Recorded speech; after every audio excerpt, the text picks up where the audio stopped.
I find it very hard to introduce somebody who is such a careful and delicate and subtle and intense thinker and writer about both ethics and aesthetics.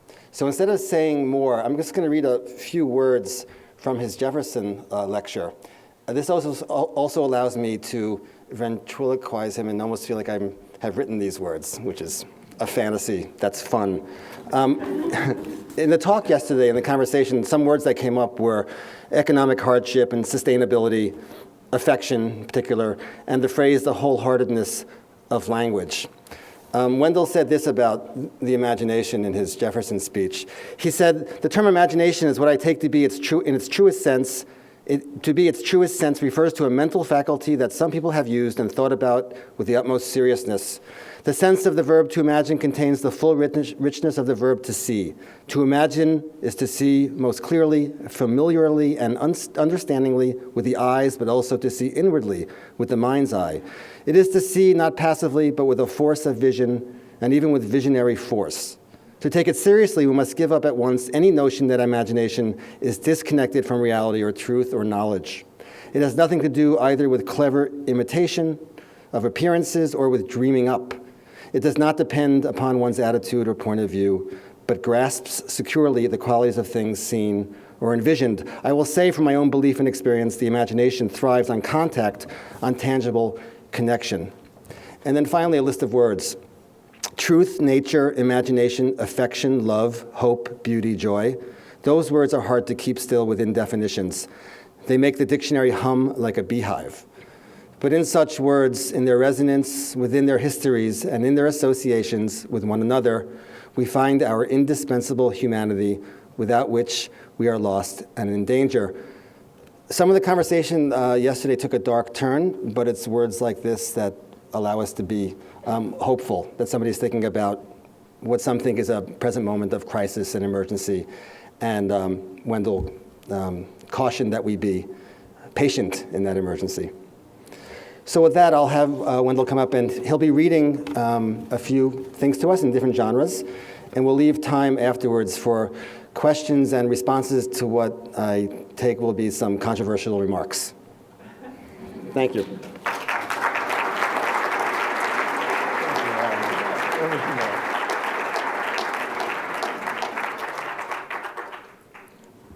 Thank you, Alan. You're a wonderful ventriloquist. I thought you were me. Only a few hours ago, this was going to be a reading of one long short story. And because of various things that have been said and thought in the meantime, it's become a kind of miscellany. I brought along a little speech because I really kind of wanted to say something in favor of the 50-year Farm Bill. And I brought this speech in case my fellow panelists proved unable to think of anything to say. But it proved unnecessary. So I'm going to begin by reading that, and then I'm going to read a short story, and then a handful of poems.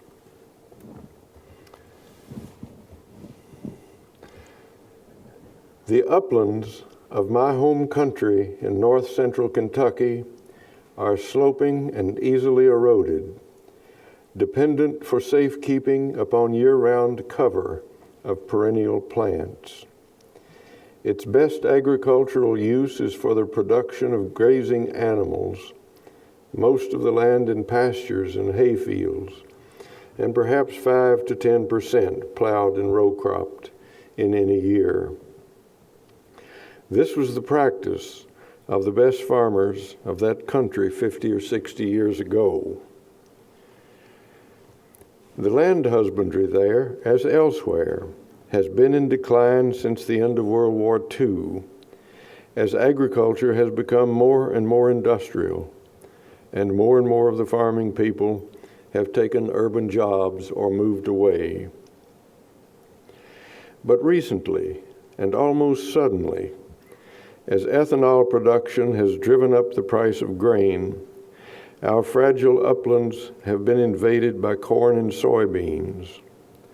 Whole farms with sloping fields that have been in grass as long as I can remember have been herbicided and planted to annual crops that, because of the drastic reduction of the number of farmers, will not be protected in winter by fall-sown cover crops. This is agriculture determined entirely by the market and limited only by the capacities of machines and chemicals. Its entirely predictable ruination is the result of degenerate science and the collapse of local farming cultures. Industrial agriculture characteristically proceeds by single solutions to single problems. If you want the most money from your land this year, grow the crops for which the market price is highest. Though the ground is sloping, kill the standing vegetation and use a no-till planter. For weed control, plant an herbicide-resistant crop variety and use more herbicide. But even officially approved industrial technologies do not alter reality. The supposed soil saving of no-till farming applies to annual crops during the growing season, but the weather continues through the fall and winter and early spring. Rain continues, snow falls, the ground freezes and thaws. A dead sod or dead weeds or the dead residue of annual crops is not an adequate ground cover. If this usage continues year after year on sloping land, and especially following soybeans, the soil will erode. It will do so increasingly, and this will be erosion of ground already poisoned. Moreover, even with the use of no-till and minimum-till technologies, runoff carries an estimated half of the applied nitrogen fertilizer into the Mississippi River, and finally the dead zone of the Gulf of Mexico. Thus, an enormous economic loss to farmers becomes an enormous ecological loss as well.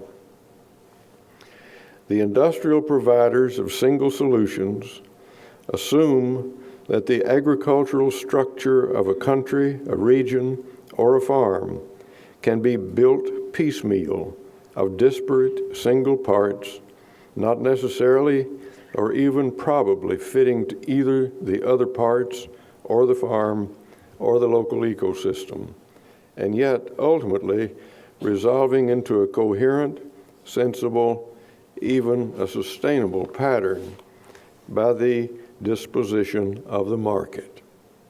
This obviously is nonsense. A good or a sustainable farm cannot be made in this way. Its parts, even its industrial parts, can be made coherent and lasting only in obedience to the natural laws that order and sustain the local forest or prairie ecosystem. This is not an option. It is a necessity. By ignoring it, we have condemned our land to continuous waste and pollution, and our cultures of husbandry to extinction. To hope to correct the consequent disorder, which is both human and natural, we have to begin by recognizing the fundamental incompatibility between industrial systems and natural systems, machines and creatures. This recognition is not new. The problem was closely studied and made clear by such reputable people as J. Russell Smith, Albert Howard, and Aldo Leopold, whose publications were available and were ignored in the mid-20th century when the all-out industrialization of farming got underway.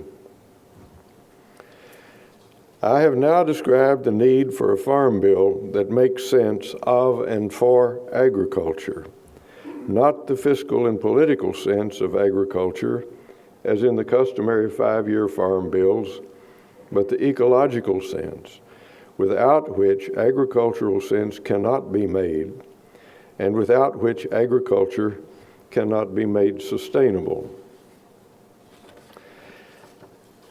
A 50-year farm bill, which has been in circulation now for more than 3 years, is a proposal by the Land Institute in Salina, Kansas, with the concurrence of numerous allied groups and individuals.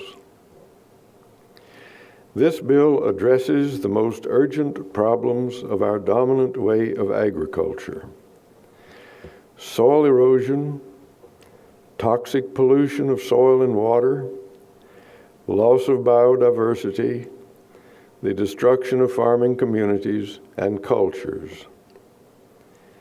It addresses these problems by invoking nature's primary law, in default of which her other laws are of no avail. Keep the ground covered, and keep it covered by preference with perennial plants. At present, 80% of our farmable acreage is planted in annual crops, only 20% having the beneficent coverage of perennials. This, by the standard of any healthy ecosystem, is absurdly disproportionate. Annual plants are nature's emergency medical service, seeded in wounds and scars to hold the land until the perennial cover is reestablished. By this rule, our present agriculture, giving 80% of our farmland to annuals, is in a state of emergency. But you can't run a landscape any more than you can run your life indefinitely in a state of emergency. To live your life, to live in your place, you have got to bring about a settlement that does not involve you continuously in worry, loss, and grief. And so, a 50-year farm bill proposes a 50-year schedule by which the present ratio of 80% annual to 20% perennial would be exactly reversed. The ratio then would be 20% annual to 80% perennial. And perhaps I need to say plainly here that the perennial crops would be forages and grains. Nobody at present is talking about perennial table vegetables. By the proposed reversal of the ratio of perennials to annuals, reducing annual plowing by 4/5, and making it possible to plow in any year only the least vulnerable land, soil erosion would be radically reduced. Chemical pollution also would be substantially reduced because perennials grown in polyculture, as already in most pastures and many hay fields, are more self-sustaining and less chemical dependent than annual monocultures.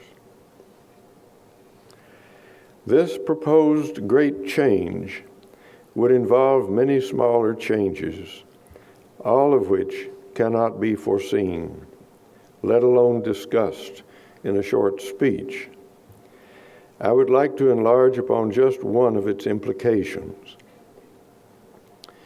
The perennial plant cover we're talking about would be of several kinds: permanent pastures, pastures in rotation with row crops, perennial crops grown for hay or silage, and starting perhaps within 10 years, perennial grain crops grown in polycultures, which at times can and probably should be used for grazing. And so one of the most important results of the reperennialization of agriculture would be the movement of farm animals out of the wretched confinement factories where they don't and can never belong, and back onto the pastures and into the open air where they do belong. Besides an immense kindness, this movement would be a return to ecological health. It would transfer vast tonnages of so-called animal waste from the watercourses where it is a pollutant to our actual food-producing acreage where it is an indispensable fertilizer. This, I hope, will also start us thinking again about the disposal of so-called animal waste. Of so-called human waste. One of our great needs now is for human eaters to understand their eating as just one event within the fertility cycle, the wheel of life, by which, in the fullest state of health, food is carried from the soil to the stomach, and then, as so-called waste, is carried back again to the soil. If we keep faith with this cycle, we humans can continue to eat indefinitely. Otherwise, we cannot. If the waste of farm animals, as of farm-dependent humans, actually is wasted, then we're eating finite quantities that we will finally eat up entirely, at which point we will cease to eat.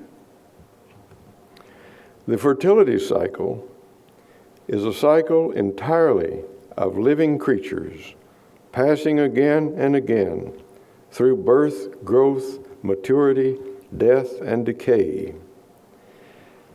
Industrial technologies may shortcut the cycle for a while, but such shortcuts also interrupt it, bringing it and us into danger.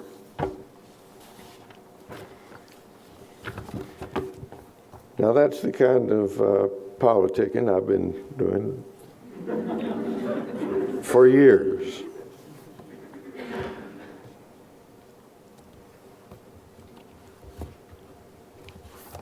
But it comes ultimately from living in and belonging to a rural community that my family has lived in for a very long time. And I'm going to read now a brief short story, not quite as serious as the speech I just read, but coming out of an old life in which people depended on each other, helped each other, rejoiced in each other, and handed on the stories.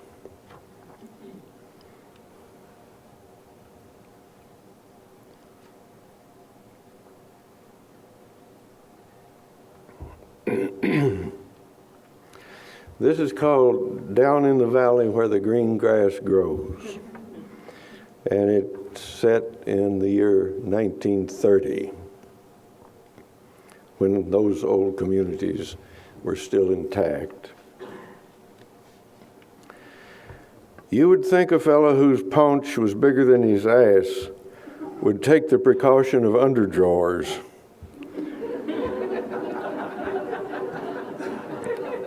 Or suspenders, or bib overalls. Big Ellis didn't, of course. He never thought of precautions until too late. After it was too late, he could always tell you what the right precaution would have been if only he had thought of it. Burley, he would say, I see the point. I got my sights dead on it. but he saw it going away from behind. And so when he was a young man and had grown to his full girth, his pants, as a rule, were either half on, or he was holding them with one hand to keep them from falling off. Big was late getting married. Marriage was a precaution he didn't think of until his mother died and left him alone to cook and housekeep for himself. And then he really began to hear the call of matrimony. He was quite a dancer in his young days. You would think at first it was the funniest thing you ever saw. The fiddle music would carry him clean out of his head, and there he would be, swinging his partner like she didn't weigh anything, with his hair in his eyes, his shirt tail half out, sweating like a horse, his pants creeping down, and that one hand from time to time jerking them back up.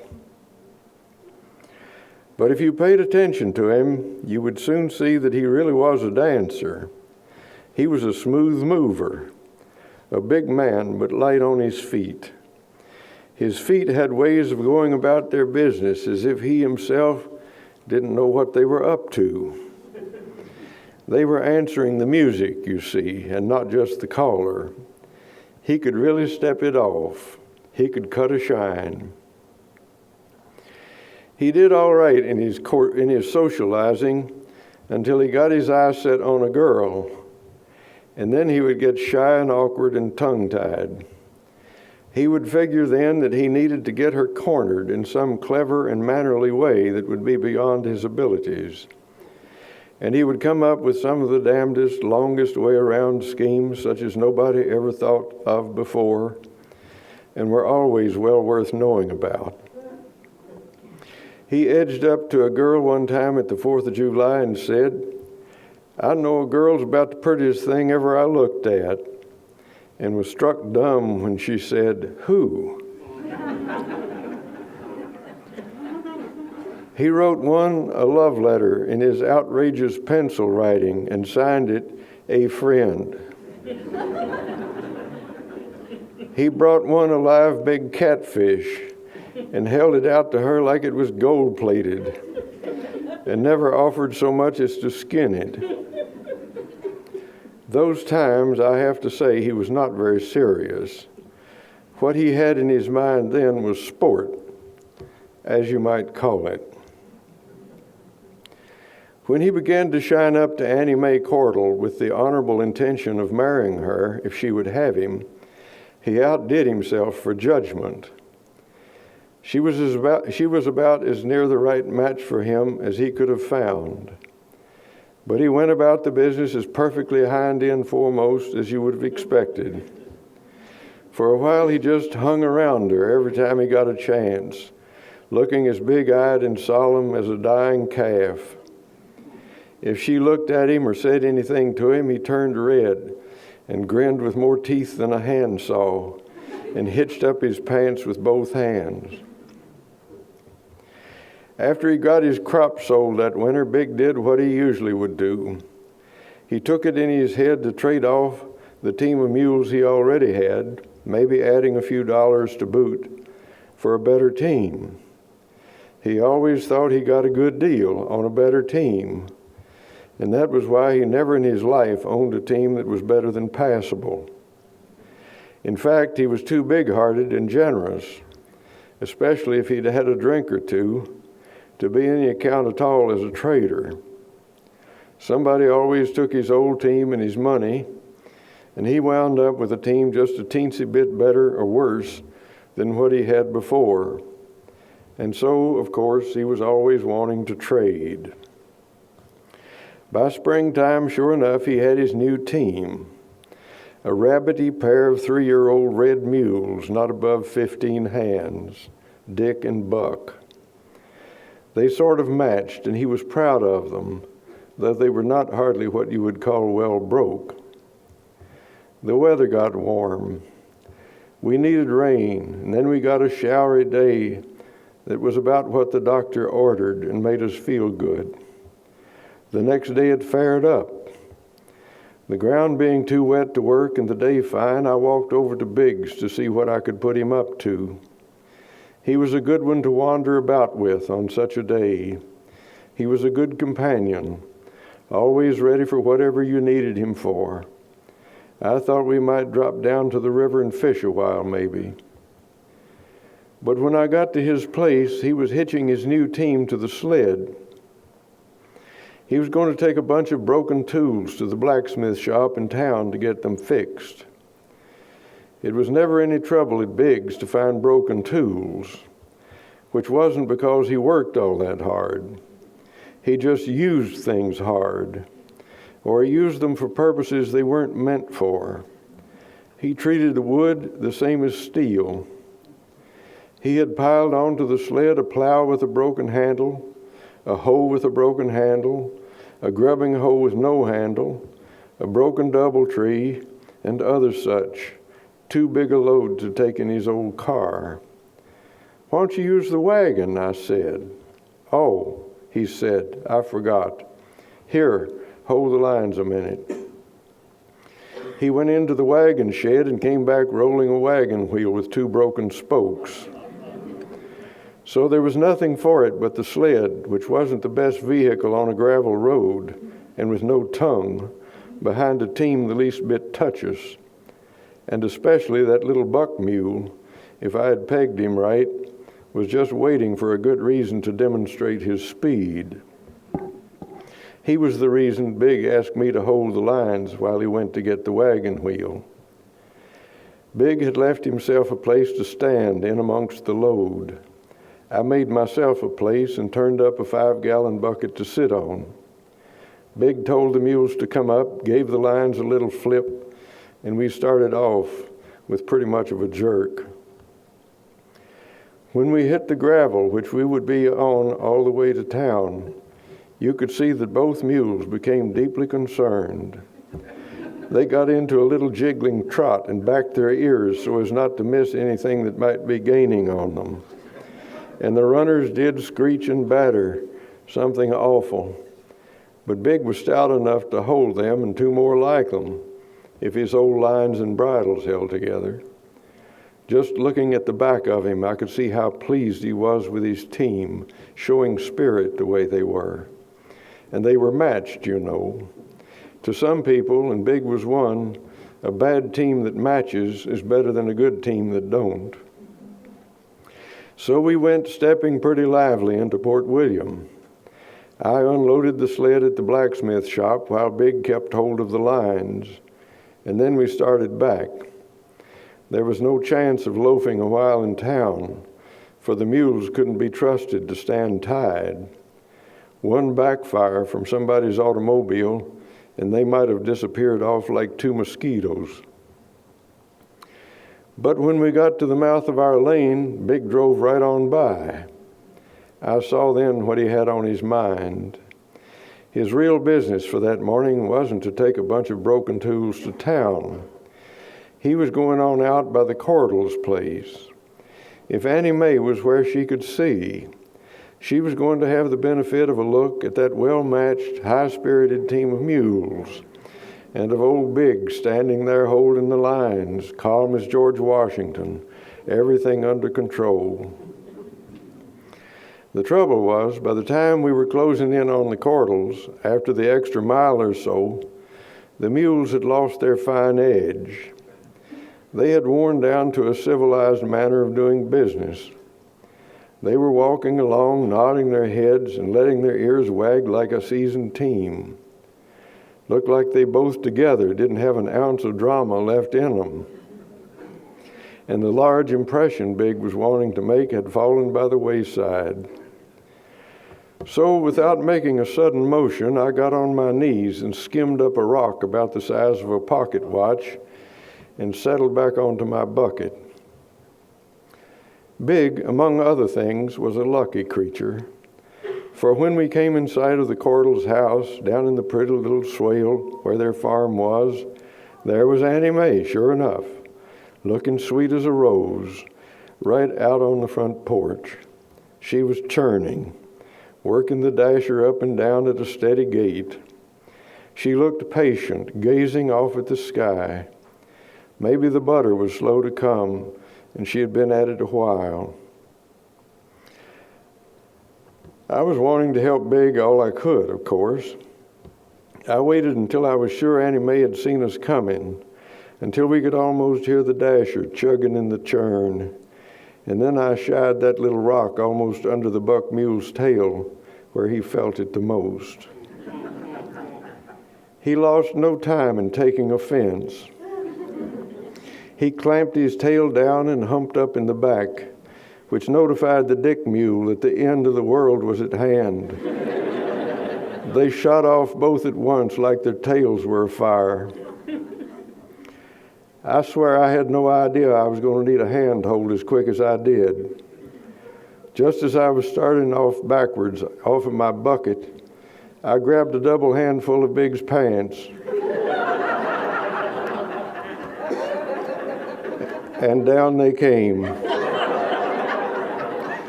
He said very conversationally, "Burley Coulter, damn your impudent hide." But he stood to his work. He had to, of course.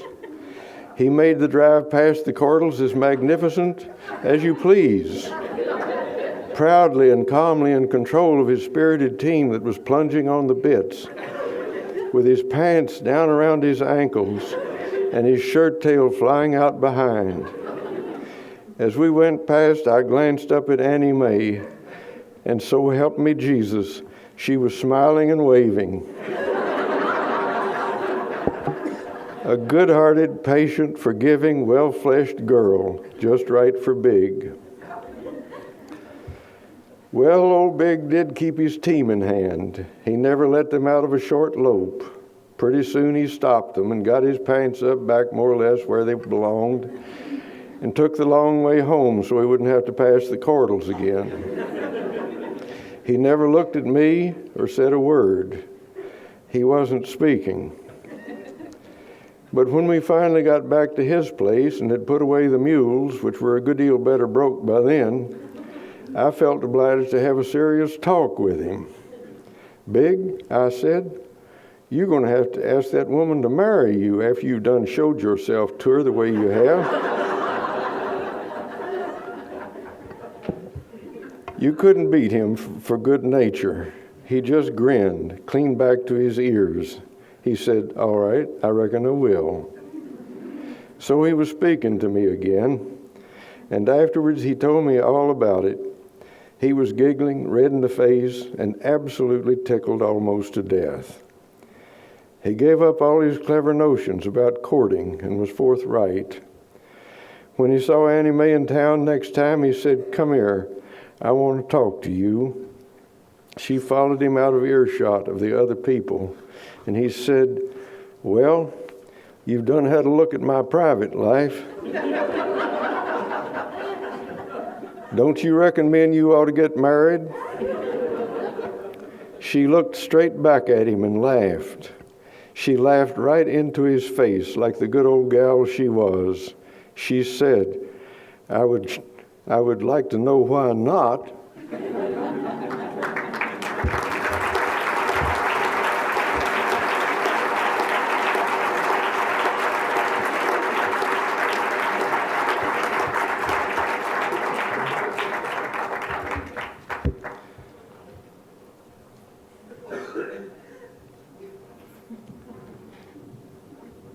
Let's see here.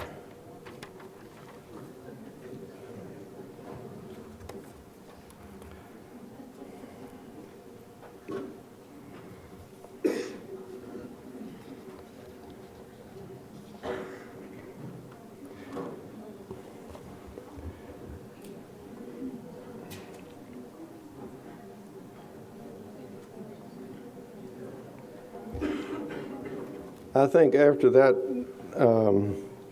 I'll add a poem that's a little closer to hearsay, and you can just take it as a kind of testimony. All these are based on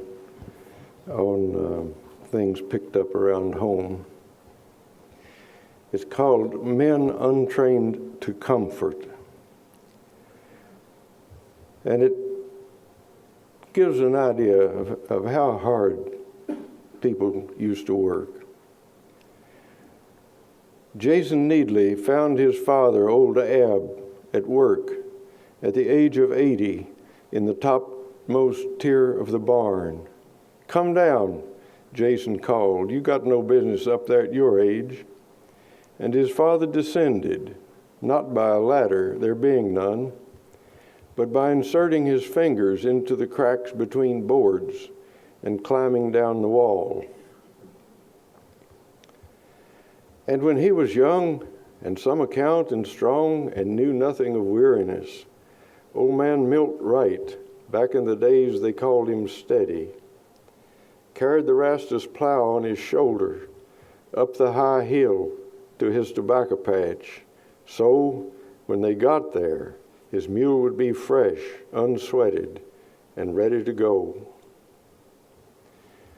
Early Roundberry, for another, bought a steel beam breaking plow at the store in Port William and shouldered it before the hardly believing watchers and carried it the 1.5 miles home down through the woods along Sand Ripple.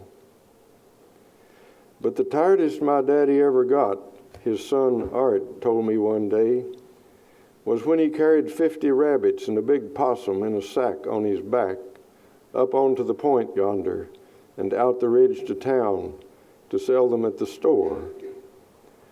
But why, I asked, didn't he hitch a team to the wagon and haul them up there by the road? Well, Art said, we didn't have but 2 horses in them days, and we spared them every way we could. Many a time I've seen my daddy or grandpa jump off the wagon or sled and take the end of a single tree beside a horse.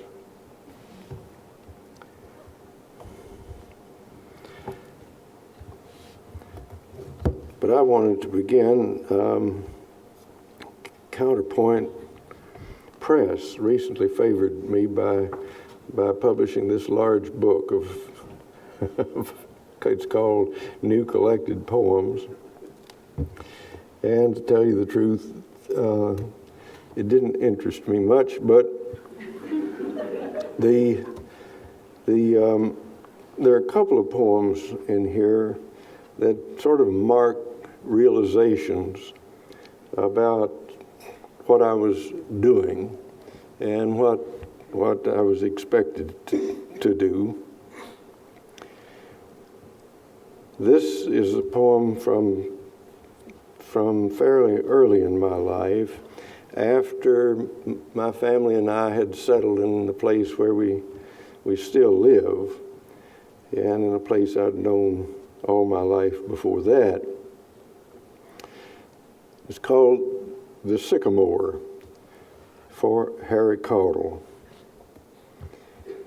In the place that is my own place, whose earth I am shaped in and must bear, there is an old tree growing, a great sycamore, that is a wondrous healer of itself.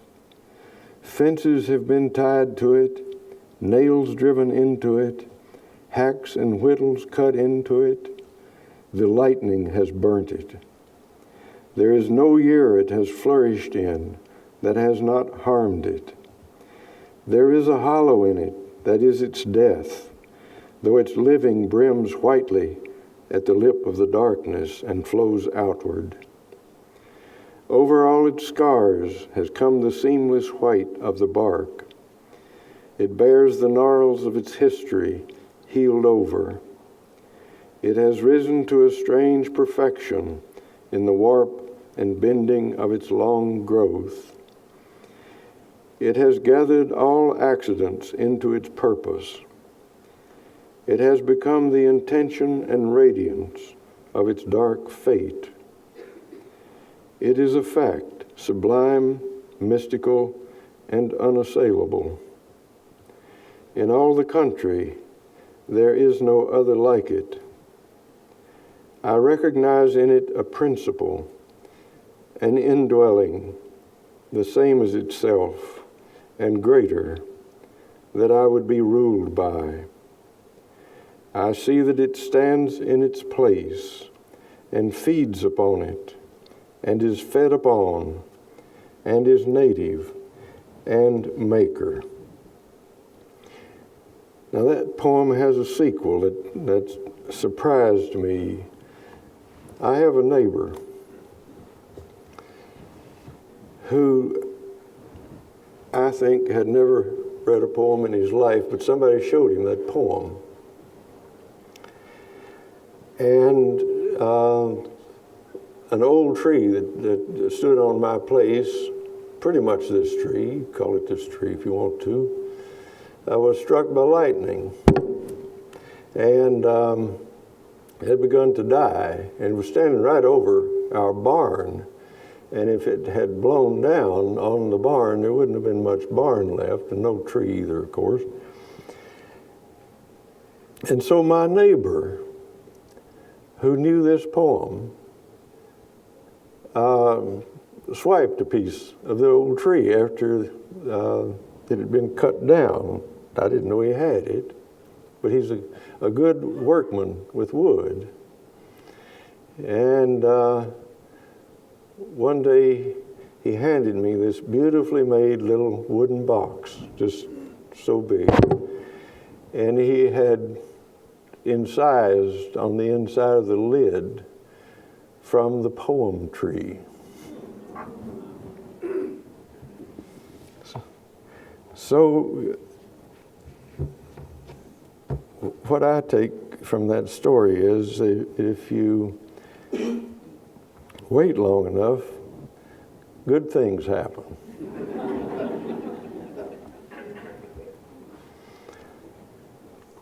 This is the last of a series of poems that I wrote about my father when he was in his last illness. And, well, it asks a question that it then goes ahead and answers. I don't think I need to say much about it. Well, I will say that my father spent a very large portion of his life, not just in farming, which he couldn't stop. He was a lawyer, but also serving a farm organization, the Berkeley Tobacco Cooperative Association. And I know of several then young farmers that my father looked to as to remind himself of what he was doing, what he was working for. What did I learn from him? He taught the difference between good work and sham, between nonsense and sense. He taught me sentences, outspoken fact for fact, in swift coherences, discriminate and exact. He served with mind and hand what we were hoping for, the small house on the land, the shade tree by the door, garden, smokehouse, and cellar, granary, crib, and loft, abounding, and no year lived at the next year's cost. He kept in mind alive the idea of the dead. A steer should graze and thrive wherever he lowers his head. He said his father's saying. We were standing on the hill to watch the cattle grazing as the gray evening fell. Look, see that this is good, and then you won't forget. I saw it as he said, and I have not forgot.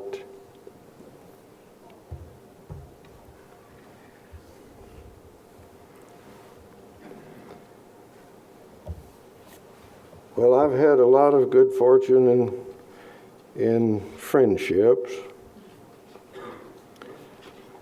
And I can't read poems to all my friends. but I'll read this one letter to one friend and let him stand for the rest of them. This is a letter to Ed McClanahan. Dear Ed, I dreamed that you and I were sent to hell. The place we went to was not fiery or cold, not Dante's hell or Milton's, but was, even so, as true a hell as any.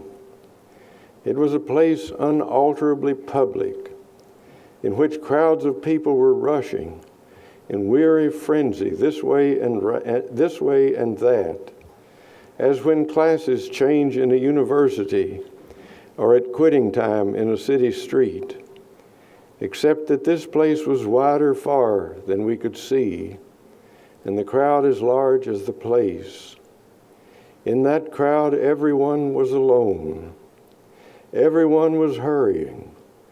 Nobody was sitting down. Nobody was standing around. All were rushing, so uniformly in every direction, so uniformly frantic, that to average them would have stood them still. It was a place deeply disturbed. We thought, you and I, that we might get across and come out on the other side if we stayed together. Only if we stayed together. The other side would be a clear day in a place we would know. We joined hands and hurried along, snatching each other through small openings in the throng. But the place was full of dire distractions, dire satisfactions. We were torn apart, and I found you breakfasting upon a huge fried egg. I snatched you away. Ed, come on. And then, still susceptible, I met a lady whose luster no hell could dim. She took all my thought, but then, in the midst of my delight, my fear returned. Oh, damn it all, where's Ed?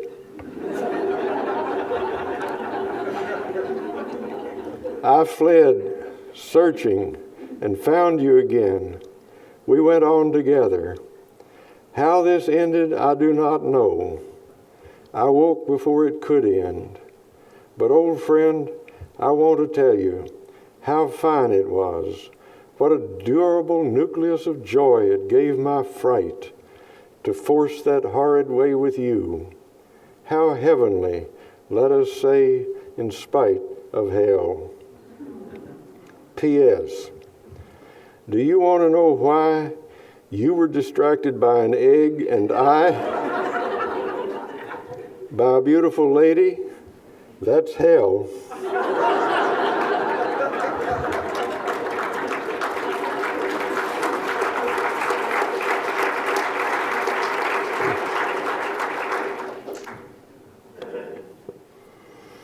This is a poem called Over the Edge. To tell a girl you loved her, my God, that was a leap off a cliff, requiring little sense, sweet as it was. And I've loved many girls, women too, who by various fancies of my mind have seemed lovable. But only with you have I actually tried it. The long labor, the selfishness, the self-denial, the children and grandchildren, the garden rose planted and gathered, the births and deaths of many years. We boys, when we were young and romantic and ignorant, new to the mystery and the power, would wonder late into the night on the cliff's edge, was this love real? Was it true? And how would you know? Well, it was time would tell, if you were patient and could spare the time. A long time, a lot of trouble, a lot of joy. This one begins to look, would you say, real?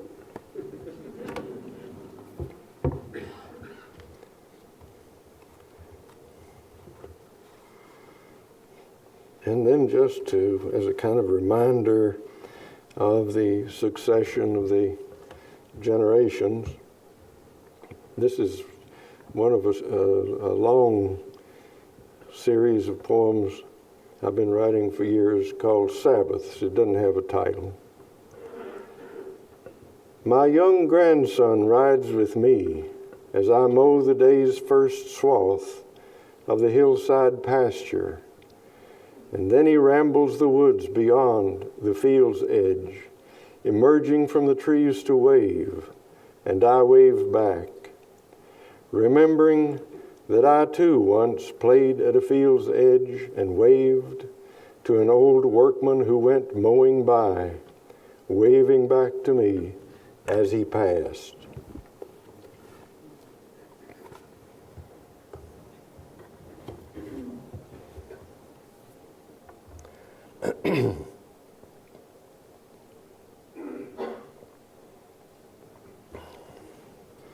And this is the last poem I'm going to read. It's called Look Out.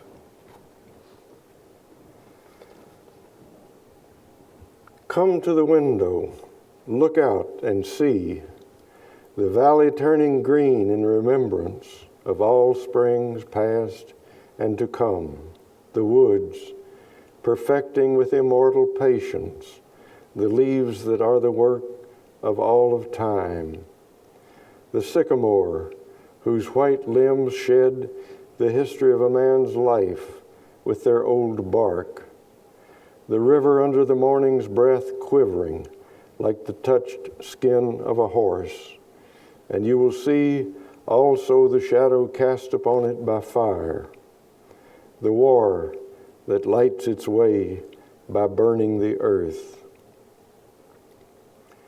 Come to your windows, people of the world. Look out at whatever you see, wherever you are, and you will see that your place, wherever it is, your house, your garden, your shop, your forest, your farm, bears the shadow of its destruction by war, which is the economy of greed, which is plunder, which is the economy of wrath, which is fire. The lords of war sell the earth to buy fire. They sell the water and air of life to buy fire. They are little men grown great by willingness to drive whatever exists into its perfect absence. Their intention to destroy any place is solidly founded upon their willingness to destroy every place. Every household of the world is at their mercy. The households of the farmer and the otter and the owl are at their mercy. They have no mercy. Having hate, they can have no mercy. Their greed is the hatred of mercy. Their pockets jingle with the small change of the poor. Their power is their willingness to destroy everything for knowledge, which is money, which is power, which is victory, which is ashes sown by the wind. Leave your windows and go out, people of the world. Go into the streets, go into the fields, go into the woods and along the streams. Go together, go alone. Say no to the lords of war, which is money, which is fire. Say no by saying yes to the air, to the earth, to the trees. Yes to the grasses, to the rivers, to the birds and the animals and every living thing. Yes to the small houses. Yes to the children. Yes.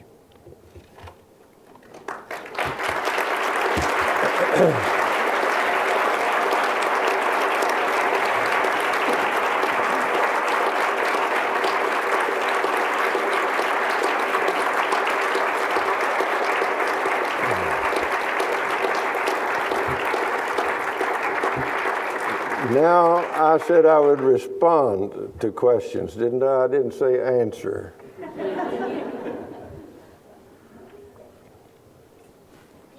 What if your daughter raises her hand? Shall I call on her?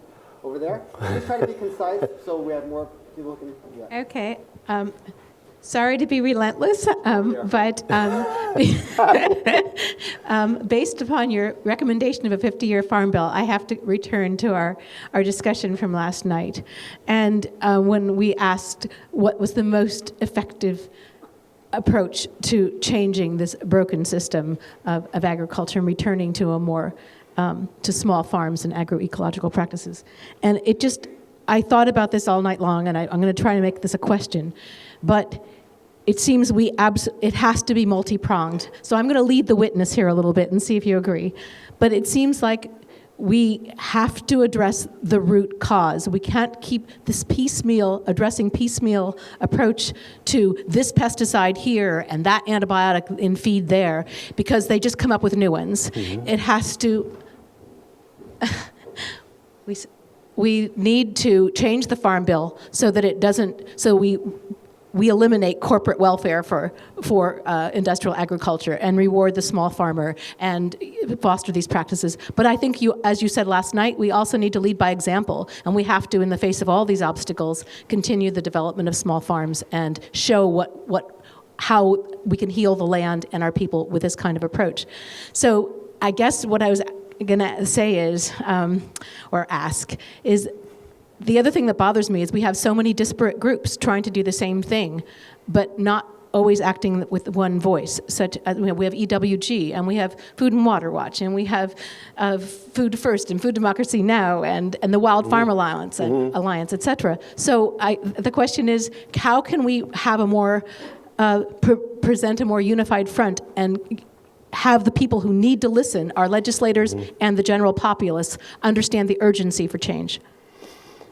Well, first of all, I'd like to say I think you got the point. The only thing that I would add is what you implied, and that is there are more than this. I'm getting in trouble with the grammar of this sentence. We got more than one root cause. Their causes, it's rooted in all of us, and because that's a more manageable cause, it's the one you'd rather talk about, but there is this matter of policy. And so I've come up hard against that. You don't say enough about policy. So I've joined Wes Jackson and Fred Kirschenman and other allies on this effort at changing policy. Now, how do we put up a solid front? Well, there's something awfully alluring about this idea of a solid front, I grant you. And I wrote an essay once called In Distrust of Movements. It didn't please everybody. But what I was talking about in there, among other things, was the tendency of movements to concentrate on single matters when, in fact, the solution can't come from solving single problems. It has to come from solving a great structural problem, which is that incompatibility between nature and technology, industrial technology.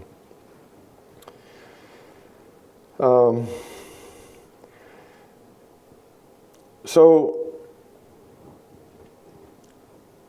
I think that a solid front is a worthy goal,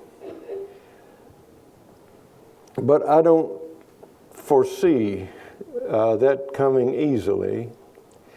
And I think maybe we ought to, as a sort of precaution, consider the possibility that it oughtn't to come easy. Because these differences make for conversation, the really important thing is not to let the differences cause separations from the conversation. The differences ought to be the subject of the conversation, and the conversation ought to be what is bringing us together, not necessarily the solid front, at least to start with. We need to be in the conversation. A friend Tanya and I have, who a minister who went through a very hurtful and damaging church conflict, which is one of the easiest places to have a conflict, I think. I ask my friends from time to time, how do you explain this apparently natural love people have for fighting in church?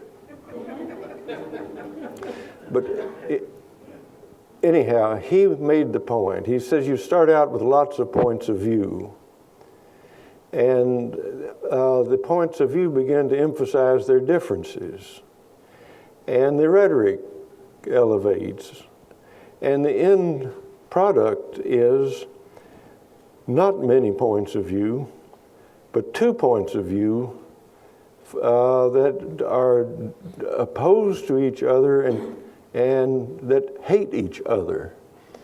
And how do you stop that from happening? He said, and I think he made a great answer, don't try for victory, try for clarity. I think that's a good rule. I really like saying that. Trying for victory is going to make your enemies, and it's going to make you like having enemies, and we just don't need that. There are better satisfactions. Did I finish with that? I think I finished with that. Please stand up when you ask a question. The mic over here. Thank you. I couldn't help noticing that in prefacing your speech about the 50-year Farm Bill, you used the phrase, my country.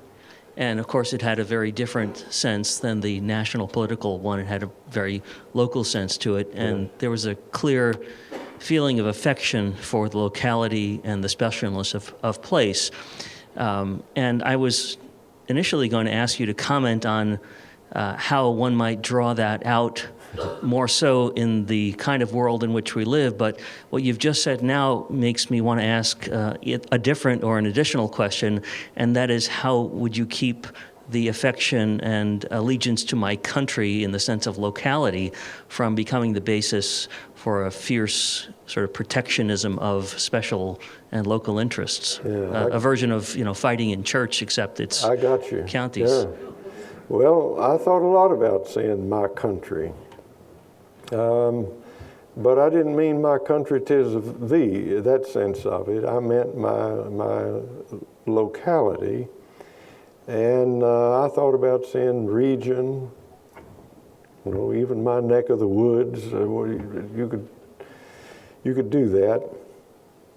But then I thought, well, the identification of people with a country as opposed to a nation was one I'd go with.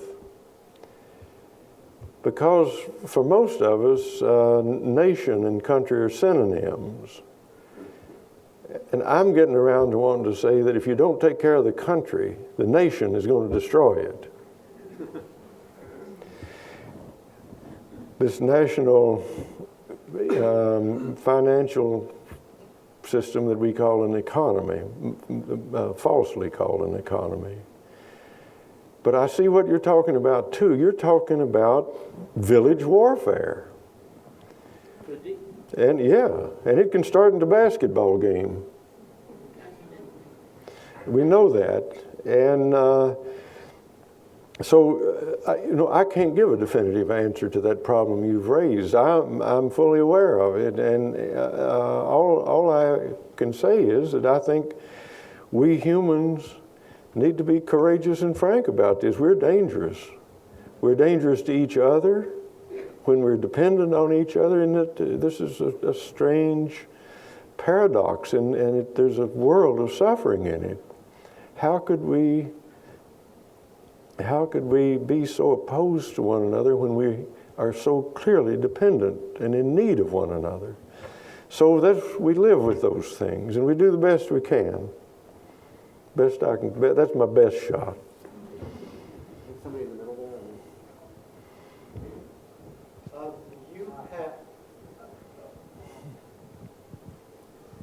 I'm a teacher, so I'm loud already. Well, that's kind of you to say, but you may be a comparatively quiet teacher. You have worked as a farmer and as a poet. I'm wondering if those two kinds of work have influenced each other. Well, I would say, of course, without being able to give you a good analysis of the relationship. But I do know that a discipline learned in one kind of work will carry over to another. I mean, you finally come to realize in any discipline that the work has to be done. Students put that realization off as long as they can, and that's one thing school teaches them, of course.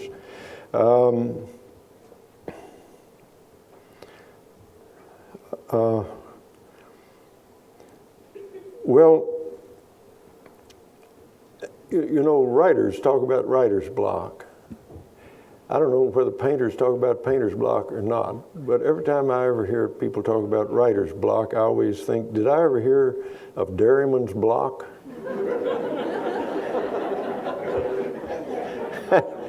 Of course, the answer, of course, is no. You don't hear that because the work has to be done. So it's maybe it's just a difference in attitude. But I've been a teacher. And I know that students could do so well if they would go ahead and do the work ahead of time, you know. And they do the faculty so great a favor to read a paper that was written in haste by a half-awake child at 4:30 in the morning. It's just awful. This is hitting too close to home, I have to say. Yeah. Well, I did it myself. Of course, that's how I know so much about it. And then in the middle, right in the aisle, and then in the middle back there. Right here. And then back there. Yes, sir. Could you give us some advice for the next 4 years? On Earth Day, you spoke at the National Cathedral in Washington, D.C., and you spoke about spirituality and love of the land and how we could perhaps get our leaders to look at what things you talk about. And I'm hoping you give us some, I guess you'd say, inspirational thoughts to lead us into this next election and what the next 4 years hold. Well, I was in Seattle giving a reading on the evening of George Bush's second election. And I thought it was the most frightening question. It was a question similar to yours. I was frightened by George Bush, I'll admit. Well, you ought to be frightened of anybody who wins the presidency. Don't be too exclusive.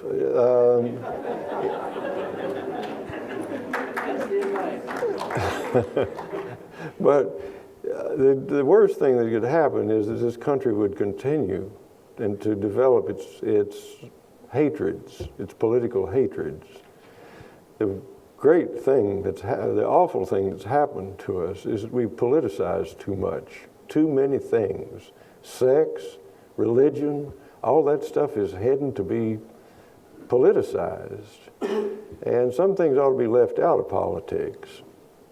So, I don't know, there are going to be disappointed people after this election. There isn't any question about it. And some of them are going to be bitter. And I think the duty of people, however disappointed they are, is not to be bitter and recriminative and to go around trying to find the Republicans or Democrats in their neighborhood and vilify them in some way. It's hard not to do. That's suffering, but then that's what we humans are here for, partly. Yeah.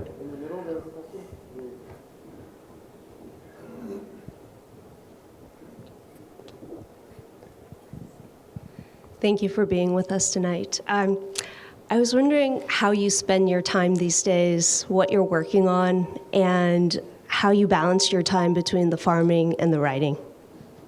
Well, people seem to be attracted to the theory that I have discovered some kind of balance.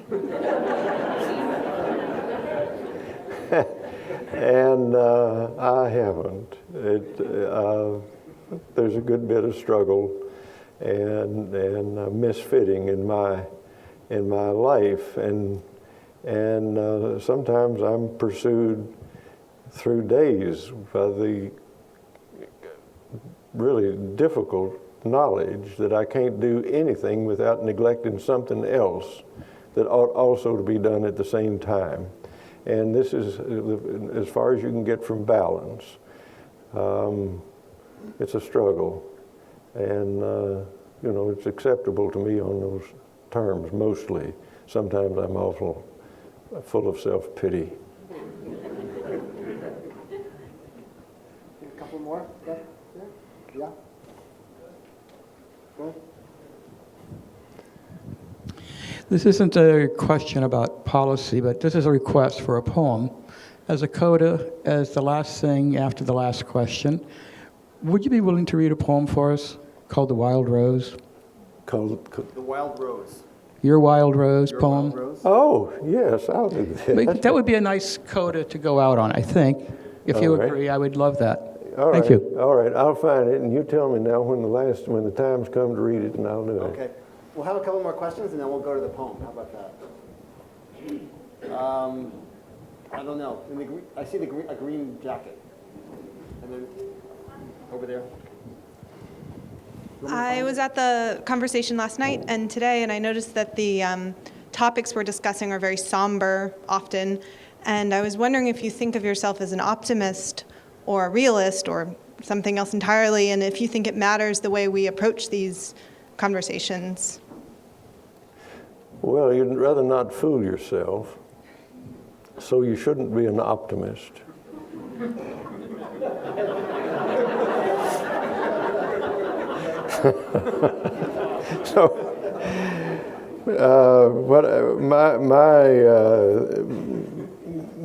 My notion about optimism is that optimists never have good surprises. If you want a good surprise now and then, you probably ought to go in for pessimism. But according to my friend Wes Jackson, we shouldn't be optimists or pessimists, either one, because they're programs. They're programs. They're trying to load something on the future that the future need not be burdened with. It's got enough trouble. So to look at the future, well, Jesus said, don't look at the future with any expectation at all. Do the right thing now, which is a good bit of advice, I think. If you do the right thing now, you got all you can do, more. I mean, I don't want to impose an opinion on you, but but if I do the right thing now, I got all I can do. So I think to avoid those programs is a good idea. Just one more from the aisle, and then we'll have the poem. Yeah. With apologies. Yeah, I too am loud, but I'll try to do this well. This is a difficult question to ask somebody who is a farmer, but there is there are a lot of people on the left today talking about the notion that agriculture itself has been perhaps the most destructive force that the world has seen. I wonder if you ever read Fukuoka. This was a theoretician who talked about the idea that... Yes, I did. You did? Wonderful. Yes, I edited that book. Wonderful.